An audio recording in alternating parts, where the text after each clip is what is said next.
오늘 요한복음 1장 35절에서 42절 말씀을 가지고 오늘부터 다시 요한복음 강해 설교를 이어가도록 하겠습니다.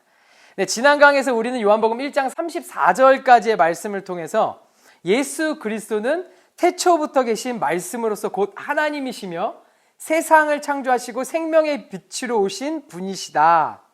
그리고 예수님은 하나님의 어린 양으로서 세상 죄를 지고 가시는 구원자시다. 네, 그리고 침례 요한은 예수님을 증거하기 위해 보냄을 받은 자로서 자신의 사명을 충실히 감당했고 예수님을 하나님의 어린 양으로 선언하면서 예수님과 첫 만남을 가진 부분까지 우리가 함께 살펴봤습니다. 여러분들 기억나시나요?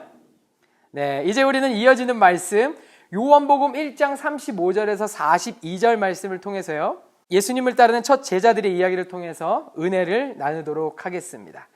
자, 요한복음 1장 전체를 보면요, 사도 요한이 단 4일 동안 자신이 직접 목격한 일들을 시간의 순서대로 기록하고 있는 것들을 보게 돼요. 우리 19절 말씀 한번 볼까요?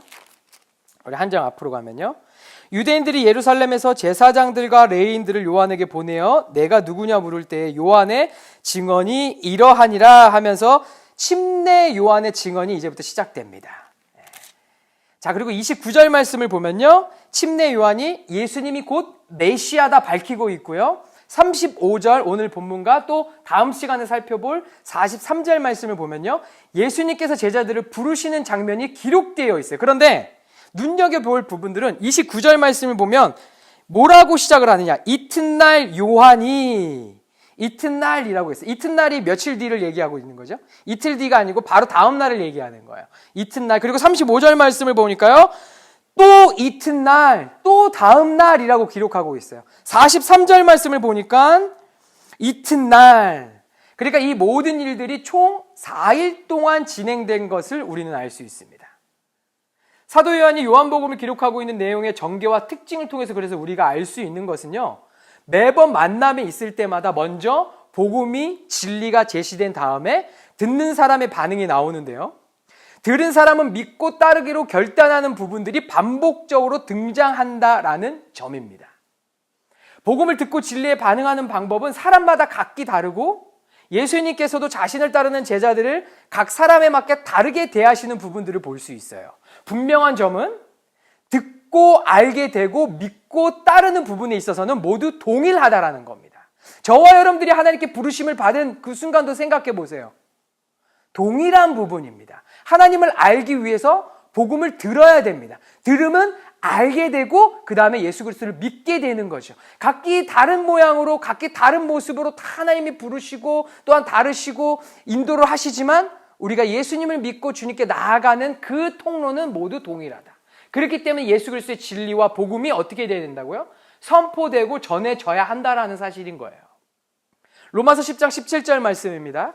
믿음은 들음에서 나며 들음은 그리스도의 말씀으로 말미암느니라. 할렐루야. 아멘. 우리의 삶이 하나님의 기쁨이 되는 믿음으로 채워지려면요, 말씀을 계속 듣고 읽고 묵상하면서 믿음의 길을 걸어가야 합니다. 우리는 때때로 삶의 어려운 상황 속에서 방향을 잃고 헤맬 때가 있죠. 그럴 때마다 주님께서 우리한테 말씀하시는 거예요. 39절 말씀 뭐라고 말씀하셨죠? 예수께서 이르시되 와서 보라. 우리가 힘들고 어렵고 고통스럽고 낙심하고 쓰러지고 지치고 너무나 고통 가운데 있을 때 예수님이 말씀하십니다. 와서 보라. 우리가 길을 잃고 헤맬 때도 예수님은 말씀하고 계세요. 내게로 오라. 와서 보라. 할렐루야. 이 말씀이 한국어로 보면 와서 보라고 말씀하시는데 영어 말씀으로 보니까 come and you will see 라고 나와 있어요. 와, 그러면 너는 어떻게 할 것이야? 보게 될 것이야. 와, 그러면 너는 진리를 알게 될 것이야. 와, 나와 함께 거하자. 그러면 너에게 어떤 길이 옳은 길이고 어떤 길이 축복의 길이고 어떤 것이 진리의 길이고 어떤 것이 생명의 길인지 너는 보게 될 거야. 주님이 말씀하신다라는 겁니다. 길이요 진리요 생명이신 예수님 안에 해답이 있습니다. 할렐루야. 그러므로 우리는 매일 아침마다 주님의 초청에 순종해야 돼요. 와서 보라. 오면 너는 볼 것이다. 너가 오면 진리를 알게 될 것이다. 너가 오늘 어떻게 살아야 될지 알게 될 것이다. 믿음은 말씀을 들을 때 자라나고요, 말씀에 순종할 때 열매를 맺게 됩니다. 오늘 우리는 주님 앞에 나와왔죠. 우리는 더 깊이 더 넓게 진리를 보게 될 줄 믿습니다. 이 예배를 통해 한 주간 살아가는 나의 삶뿐만 아니고 나의 인생 전체에 내가 어떻게 살아가야 될지 주님께서 우리에게 보여주시고 나타내 알려주신다라는 사실이에요. 와서 보라. 너가 알게 될 것이다. 할렐루야. 우리 옆에 있는 분들에게 한번 말하겠습니다. 주님께로 가세요. 진리를 보게 될 것입니다. 주님께로 가세요. 진리를 보게 될 것입니다. 어떻게 살아야 될지 알게 될 것입니다. 생명의 길이 어떤 것인지 알게 될 것입니다. 예수님의 이름으로 축복합니다. 아멘, 아멘. 예수님을 가장 먼저 만난 사람은요, 안드레와 사도 요한이었습니다. 우리 본문 말씀을 보면요, 안드레의 이름만 기록되어 있죠. 다른 한 명의 이름은 없는데요. 다른 복음서들을 통해서 그리고 여러 정황들, 특히 요한복음의 저자인 사도 요한은요, 자신을 직접적으로 언급하지 않고 겸손하기 때문에 자기의 이름을 적지는 않은 거예요. 하지만 뭐라고 기록을 하고 있냐면 예수님께서 사랑하시는 제자의 표현을 사용하는 이 특징을 고려하면요, 예수님을 만난 또 한 명의 제자는 사도 요한인 것을 우리는 알 수 있습니다. 안드레와 요한은요, 침례 요한의 제자였어요. 이름이 같으니까 헷갈릴 수 있는데, 보라, 하나님의 어린 양이로다 선포한 사람이 누구죠? 침례 요한. 그것을 보고 지금 성경 말씀에 기록한 사람은 누구죠? 사도 요한이었죠. 여러분들 이렇게 기억하시면 됩니다. 안드레와 사도 요한은 침례 요한의 제자였어요. 침례 요한은 예수님을 가리켜서 하나님의 어린 양이도다 선포하자 그들은 예수님을 따라갔습니다. 자, 예수님을 증언한 최초의 인물 침례 요한이었고요. 예수님의 첫 제자 침례 요한에게 가르침을 받은 그의 제자들이었습니다. 요한은 항상 겸손히 자신을 부인하고 예수님만 높이면서 광야에 외치는 자의 소리의 사명을 충실히 했습니다. 침례 요한은 자신의 위치와 사명을 알았기 때문에요, 자신의 제자를 예수님께 보내는 것이 사명의 성취로 여겼어요. 요한은 제자들도 예수님에 대해서 명확히 듣고 알고 준비가 되어 있었기 때문에 침례 요한에게 죄송한 마음이나 인간적인 감정 없이 바로 진리 대신 예수님께서 눈앞에 오니까 그 예수님을 따라가게 된 것입니다. 인간적인 눈으로 보면요, 제자들이 예수님을 떠나서 제자 갈아타기를 한 것처럼 비춰질 수 있겠지만요, 침례 요한과 안드레, 사도 요한은 모두 예수님 안에서 형제이고 모두 예수님 안에서 한 가족이기 때문에 이 모든 것은 은혜 위에 은혜를 더하는 시간이었습니다. 우리도 예수님 안에서 한 가족입니다. 서로 잘 되면 축복하고 기뻐하고 즐거워하고, 어려운 일을 당하면 마음을 다하고 힘을 다해서 기도하고 중보하고 서로를 돌아보면서 안위를 이렇게 걱정해주고 서로 돌봐주고, 예수님 안에서 한 가족들만 할 수 있는 일들이에요. 우리 모두는 예수님을 가장 사랑하고 예수님을 중심으로 형제, 자매, 서로가 서로를 사랑하며 예수님이 높임을 받는 우리 헌치빌 제1복음교회 사랑 공동체 되기를 예수님의 이름으로 축원합니다. 아멘. 예수님의 보혈로 하나 된 가족, 그리스도의 피로 묶인 영적 공동체로서 우리는 한 몸을 이루었지요. 우리는 그래서 예수님의 피로 연결된 혈연 관계입니다. 혈연 관계예요. 혈연 관계. 전도서 4장 12절 말씀을 보니까요, 한 사람이면 패하겠거니와 두 사람이면 맞설 수 있나니 세 겹줄은 쉽게 끊어지지 아니하리라. 세 겹줄, 여기에 보면 3겹줄, 3이 나오는데 완전수죠. 삼일체 하나님도 세 위격을 갖고 계시는데 한 분이시잖아요. 끊어지지 않는데요. 우리 가정들이 서로가 서로를 축복하면서 기도하면 하나님께서 우리의 기도 소리를 들으시고 어떻게 하신다고요? 끊어지지 않을 뿐만 아니고 넘치고 풍성한 하나님의 은혜와 우리가 생각지도 못한 기도의 응답을 통해서 우리에게 축복해 주신다라는 겁니다. 예수님으로 연결된 영적 가족 공동체는요, 성령이 보증하시기 때문에 평안한 공동체입니다. 서로를 위해 기도할 때 막힌 담들이 무너지고 건강이 회복되고 재정 문제, 신분 문제, 각종 인간의 힘으로 해결할 수 없는 문제들이 예수님의 이름으로 해결되는 역사가 일어날지어다. 아멘. 우리 교회가 예수님만 높이고 성령의 역사를 경험하면서 사랑이 넘치는 초대교회의 모습으로 세워지길 소망합니다. 요한복음에서 말하는 제자의 특징은 두 가지로 정의할 수 있어요. 요한복음에서 말하는 제자의 특징, 첫 번째, 예수님과의 친밀한 관계입니다. 예수님과의 친밀한 관계. 이 부분이 여러분들 오늘 여러분들이 묵상할 이 생명의 말씀 본문이에요. 요한복음 15장 1절에서 8절 말씀. 저는 이 아침에 이 말씀을 묵상하고 왔는데요. 어떤 부분이 나오죠? 예수님이 포도나무시고 우리는 가지라. 예수님과 우리의 관계가 어떻다고요? 가지가 나무에 붙어 있는 게 아니라 그냥 나무에 있어야지 그게 가지예요. 그렇죠. 나무에 떨어지면 그건 포도나무와 가지의 관계가 아니라 불살아 버려야 하는 쓰레기 같은 존재가 되는 거예요. 우리는 예수님 안에 거해야지 붙어 있는 게 아니고 거해야 되는 거야. 같이 있어야 되는 존재라는 겁니다. 첫 번째, 예수님과 친밀한 관계가 제자의 특징이다. 제자는 단순히 예수님을 믿고 아는 것을 넘어서요, 예수님과 깊은 사귐을 가져야 됩니다. 예수님과 가까운 친구의 관계를 맺고요, 더 나아가 신랑 되시는 예수님과 깊은 사랑의 교제를 나누는 신부의 영성을 가진 친밀함이 있어야 된다라는 거예요. 두 번째, 믿음의 행위입니다. 제자는 예수님의 가르침을 따라 살아야 되는데요, 믿음을 삶 속에서 실천하고 열매 맺는 삶을 살아야 한다라는 거예요. 예수님의 계명을 지키고 서로 사랑하고 섬기는 삶을 실천해야 한다라는 겁니다. 그래서 예수님의 제자는 예수님과 사랑의 관계를 누리면서 예수님의 말씀을 삶 속에서 실천하는 자가 예수님의 제자라는 거예요. 포도나무에 이렇게 거하게 되면 어떻게 되죠? 가지에 열매가 자연스럽게 맺히게 되는 거죠. 가지가 스스로 열매를 맺으려고 해서 열매를 맺을 수 있나요? 아니죠. 포도나무 안에 있기 때문에 포도나무로부터 공급되는 영양분을 받고 가지에서 열매를 맺게 되는 거죠. 저 그림에도 가지에 열매, 아름다운 꽃이 피어 있는데 저와 같은 겁니다. 가지가 나무에 붙어 있지 않으면 아름다운 꽃이 필 수가 없어요. 그렇죠? 마찬가지인 겁니다. 우리의 모습도 마찬가지라는 거예요. 우리의 모습을 한번 돌아보기 원합니다. 우리는 정말 예수님의 제자인가? 내가 예수님 안에 거하고 있는가? 그 사랑 안에 거하고 있는가? 주님으로부터 영양분을 받아서 충분하게 공급받으면서 내가 살아가고 있는가? 당시 예수님의 제자가 있었고요, 예수님을 따라다니는 군중들, 무리들이 있었습니다. 한번 잘 생각해 보기 원합니다. 예수님의 제자는 예수님을 생명을 다해 사랑하고 죽기까지 따르는 자예요. 그러나 군중들이나 팬클럽은 단순한 호기심과 감정에 휩싸여서 일시적으로 열광할 뿐이고 진리와 생명에 대한 갈급함과 헌신이 없는 자들이었습니다. 따라다니는 자들이었어요. 그래서 군중과 무리들, 팬클럽은 결코 예수님께 제자로 인정받을 수 없었습니다. 오늘 나의 신앙, 지금 내 삶 속에서 예수님과의 어떤 관계를 맺고 있는지 한번 돌아보기 원합니다. 얼마나 깊은 교제를 나누고 있는지, 진정한 예수님의 제자의 모습으로 살아가고 있는지, 아니면 아직도 끝나지 않은 호기심 속에서 특정 이벤트를 기다리는 군중과 같은, 무리와 같은 그런 팬클럽과 같은 모습으로 무리 속에서 묻혀 살고 있지 않은지 우리의 삶을 한번 점검해 보기 원합니다.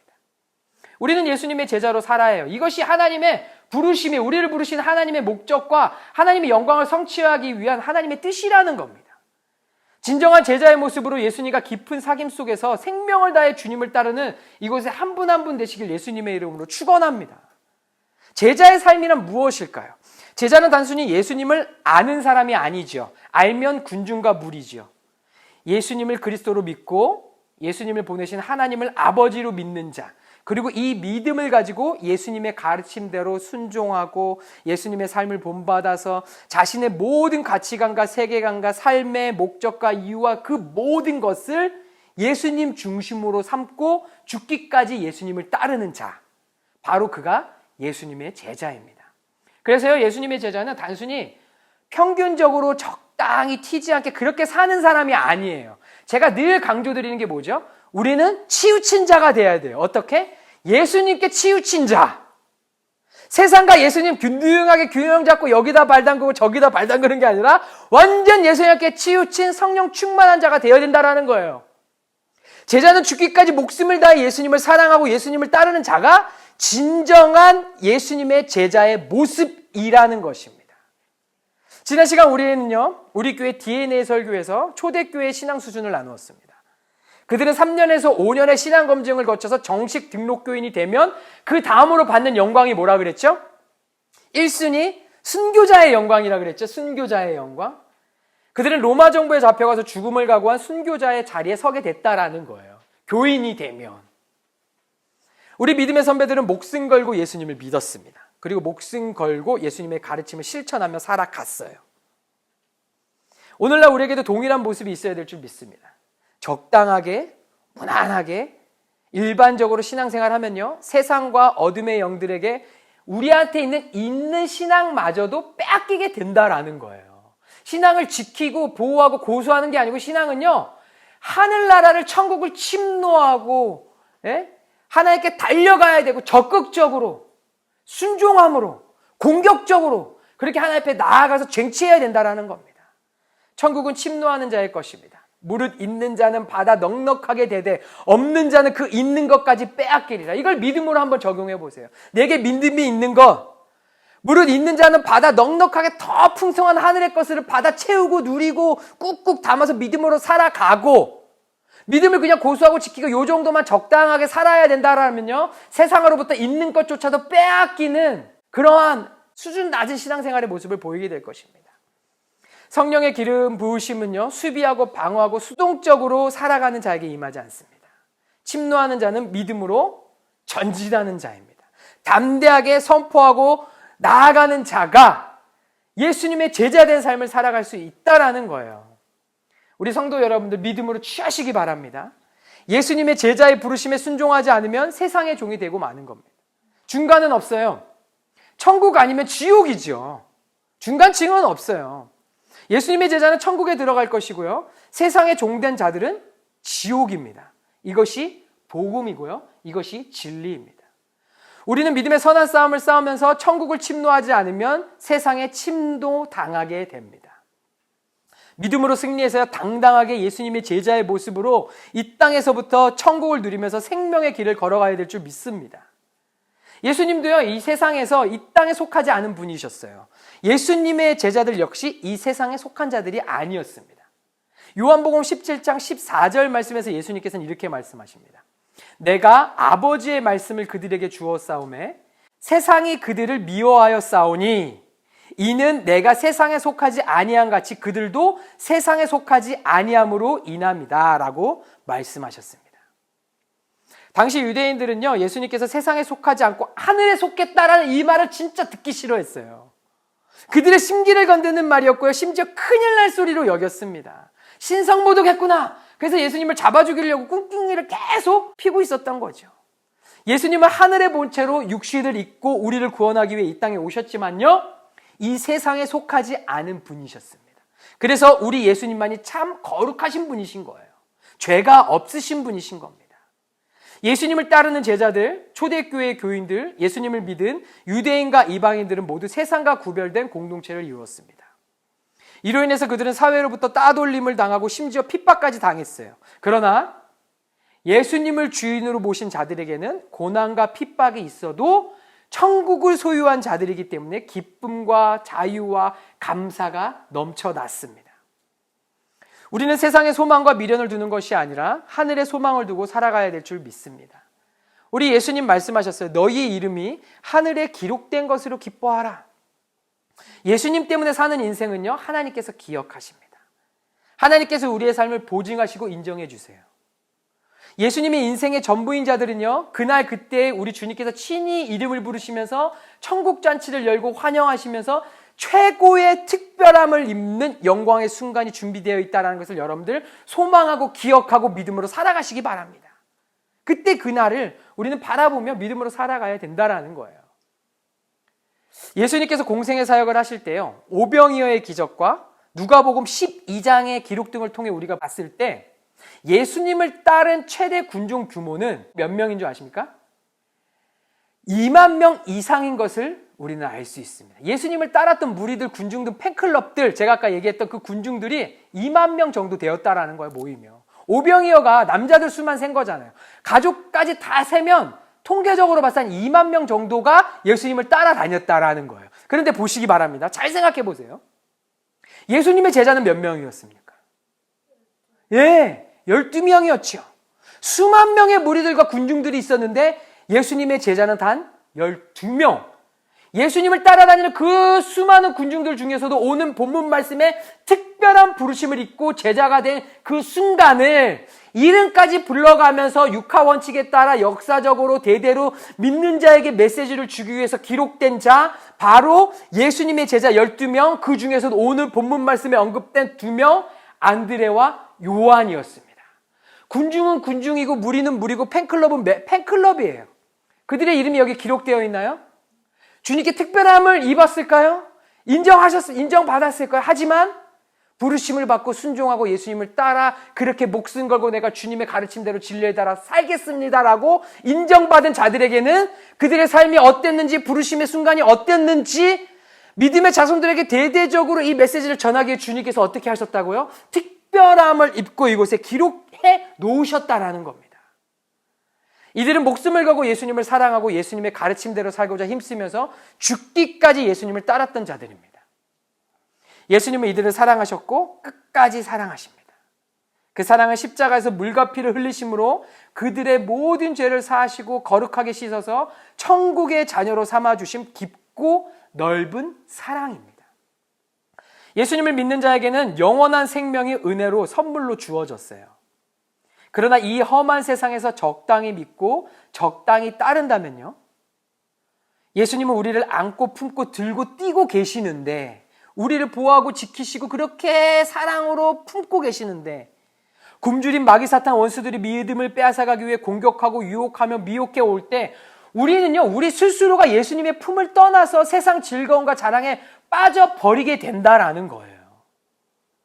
오늘날 우리는 목숨을 걸고 무엇인가 해서 은혜를 입고 그렇게 해서 천국 자녀가 된 것이 아닙니다. 우리가 결단했다고 생각하지만 너희가 나를 선택한 것이 아니고 내가 너희를 선택했다, 예수님 말씀하셨잖아요. 우리는 예수님을 믿음으로 이 모든 축복이 우리에게 주어진 것이에요. 이제 우리에게는 예수님을 믿는 자의 합당한 제자도의 삶을 믿음으로 나타내야 하는 사명이 있는 것입니다. 우리는 예수님의 제자로서 그 부르심에 합당하게 살아가야 합니다. 세상의 유혹에 흔들리지 않고요, 주님께서 주신 영원한 생명을 의지하면서 우리의 삶을 통해서 예수님의 사랑과 은혜가 전파된 그 통로로 쓰임받기 위해 우리는 살아가야 된다는 거예요. 그렇다고 해서 크리스찬이 착하게 살아야 구원받고 겉모습으로만 제자인 척 한다는 것은 그렇게 해서 구원받고 그렇게 해서 축복받는다라는 말이 아닙니다. 예수님이 주인으로 우리의 중심이 계신다면 우리는 내 자신을 부인하고 철저하게 회개해서 모든 삶을 예수님께로 돌이키게 됩니다. 그리고 성령의 감동으로 예수님의 제자의 모습으로 성숙한 삶을 살아가게 되는 것입니다. 그래서 오늘도 제가 강조하는 건 이거예요. 먼저 예수님을 뜨겁게 진심으로 사랑하시기 바랍니다. 하나님을 아버지로 보시고 성령의 인도하심을 받으면서 살아가시기를 예수님의 이름으로 축원합니다. 내 의와 내 힘과 능으로는 아무것도 이룰 수가 없어요. 오직 예수님을 믿음으로 하나님의 주권적인 사랑이 이 모든 것을 가능하게 한다는 사실을 우리는 믿어야 될 줄 믿습니다. 예수님을 믿는 자에게는 성령이 언제나 함께 하시는 은혜의 축복이 주어집니다. 이 성령의 감동에 따라서 순종하며 믿음의 삶을 살아갈 때 우리는 오늘날 예수님의 제자의 모습으로 살아가게 될 줄 믿습니다. 이리저리 휩쓸려 다니는 아무도 몰라주는 군중의 한 사람이 되지 마시기 바랍니다. 생명 걸고 예수님을 따라 살면서 우리의 이름을 직접 불러주시면서 오직 하나님께만 인정받고 영생을 얻는 예수님의 제자의 모습으로 살아가시기를 축원합니다. 예수님의 첫 제자가 된 안드레, 그는 베드로의 형이었어요. 안드레는 예수님을 만난 후 너무 기뻐서 제일 먼저 뭐를 했죠? 시몬을 찾아갔습니다. 자신의 가족을 찾아갔어요. 자신이 생각하고 자신이 아끼고 자신이 마음속에 두고 있었던 시몬을 찾아갔어요. 그리고 이렇게 말했습니다. 우리가 메시아 그리스도를 만났어. 안드레는 시몬을 데리고 예수님께로 나아갔습니다. 예수님께서는 시몬을 보시고 말씀하셨습니다. 네가 요한의 아들 시몬이구나. 앞으로 너를 게바, 베드로라 하리라. 안드레의 인도가 있었기 때문에 지금 성경 속에 시몬 베드로가 있는 것입니다. 베드로는 예수님을 따르는 제자 중에서요, 가장 위대한 인물 중 한 사람으로 초대교회의 기둥과 같은 역할을 했습니다. 그는 많은 기적을 행하고 복음을 전파하고요, 교회를 세우는 데 중요한 역할을 했습니다. 그러나 베드로의 이런 위대한 사역의 시작은 안드레의 전도로부터 비롯되었다는 것을 우리는 기억해야 합니다. 누굴 만나느냐가 참으로 중요한 것이죠. 베드로야, 베드로야, 내가 메시아를 만났어 라고 외친 안드레의 고백은 위대한 기독교 역사 한 획을 긋는 베드로를 탄생시키게 되었던 것이죠. 그런데요, 만약에 베드로야, 베드로야, 내가 자칭 메시아라고 하는 사이비를 만났어 라고 했다면 같이 비난하고 수군수군하는 사탄의 도구로 쓰임받는 지금 우리가 알고 있는 믿음의 선배 베드로가 될 수 없었겠지요. 안드레는 누구나 할 수 있는 작은 일을 한 것이 아니라 한 영혼을 주님께로 인도하고 제자로 살게 하는 위대한 사역을 한 것입니다. 우리도 안드레와 같이 하나님과 사람들 사이에 평안의 다리를 놓는 제사장의 역할을 해야 될 줄 믿습니다. 여러분들의 한마디, 여러분들의 전도, 그 영적인 축복인 그 사역을 통해서 하나님께서는 엄청난 믿음의 역사의 기록을 행하신다는 걸 여러분들 기억해야 될 줄 믿습니다. 철수야, 영희야, 내가 예수님을 만났는데 너무 행복해. 예수님께 가자. 이 한마디가 주변 사람들에게 예수님을 소개하고 그들이 하나님의 사랑과 은혜를 경험할 수 있도록 인도하는 위대한 선포가 되는 것입니다. 예수님의 제자는 죽기까지 예수님을 따르는 자들을 말합니다. 본문에 등장하는 제자들은 처음부터 모든 것을 버리고 예수님을 따르지 않았어요. 처음부터 예수님을 보자마자 삶의 모든 걸 다 내려놓고 따라갔다 그러면 인간미도 없고 나는 그렇게 할 수 있을까 좀 낙심되기도 하고 자신도 없겠지만 성경을 보면요, 그들은 점진적으로 예수님을 따랐고요, 헌신이 깊어져서 결국 예수의 온전한 제자가 되어서 목숨을 내놓고 예수님을 따르게 된 것을 우리는 볼 수 있습니다. 마태복음 4장 18절에서 22절에서 예수님은요, 갈릴리 해변에서 두 형제 베드로와 안드레가 바다에 금을 던지는 것을 보고 말씀하셨죠. 나를 따라오라. 내가 너희를 사람을 낚는 어부가 되게 하리라. 그들은 그 말씀에, 마태복음 말씀에 보면요, 그 즉시 모든 것을 버리고 예수님을 따랐다 그랬어요. 그러니까 마태복음 말씀만 보면 뭐야, 바로 다 버리고 따랐잖아 라고 할 수 있지만, 이때 이들은 이미 오늘 본문 말씀, 요한복음 오늘 1장의 이 본문 말씀에서 예수님을 이미 만난 경험이 있었기 때문에 그분을 알고 있었고 그분의 삶을 받고 제자된 삶을 살았기 때문에 어떤 준비가 되어 있었냐? 따를 준비가 되어 있었다라는 거예요. 주님께서는 우리를 준비시키신다라는 거예요. 인격적인 분이신다라는 거예요. 황당한 분이 아니시라는 거예요. 모든 거 다 버리고 다 버려, 이게 아니시라는 거예요. 예수님을 따른다는 것이 가능했던 이유, 첫 번째로 예수님을 만나는 과정이 있었다라는 겁니다. 그래서 우리는 항상 하나님께 가야 돼요. 오라 그럴 때 예수님께 가서 말씀을 통해서 알고 믿고 보고 듣고 더 삶을 헌신하고 깊이 있는 영적인 깊이 가운데 나아가야 할 영적인 만남과 그 과정 가운데 우리가 들어가야 된다라는 겁니다. 안드레와 요한은 처음 만난 날 곧바로 모든 것을 버리고 예수님을 따르지 않았다는 거. 그들은 와서 보라는 예수님의 말씀에 따라 삶을 같이 하고 시간을 함께 보내며 예수님이 메시아이심을 확신했습니다. 그래서 이후로 예수님이 다시 부르실 때 그물을 버리고 즉시 준비된 마음으로 결단하고 예수님을 따를 수 있었다라는 거예요. 둘째로 믿음의 성장 과정이 있었습니다. 성화되는 과정이 있었다는 거예요. 거룩해지는 과정들이 있었다는 거예요. 처음에는 단순한 관심으로 따랐지만, 처음에는 무리가 될 수 있었고 군중이 될 수 있었고 팬심으로 따를 수 있었지만, 시간이 지나면서 신앙이 점점 더 깊어지고 예수님을 사랑하는 마음이 커지고 그 주님의 삶 속 깊이 들어가는 신앙의 과정들이 있었다라는 겁니다. 여러분들 아시잖아요. 베드로는 예수님을 3번 부인했습니다. 결국 부활하신 예수님을 만나서 목숨을 걸고 다른 인물로 다시 평가받게 됐어요. 누구 안에서? 하나님 안에서. 그럼에도 불구하고, 인간적인 모습이 있는데도 불구하고 하나님은 베드로를 인정하고 믿음의 선배로 역사적으로 이 성경책에 기록하고 계신다는 거예요. 마지막으로 예수님의 부르심에는 능력이 있었습니다.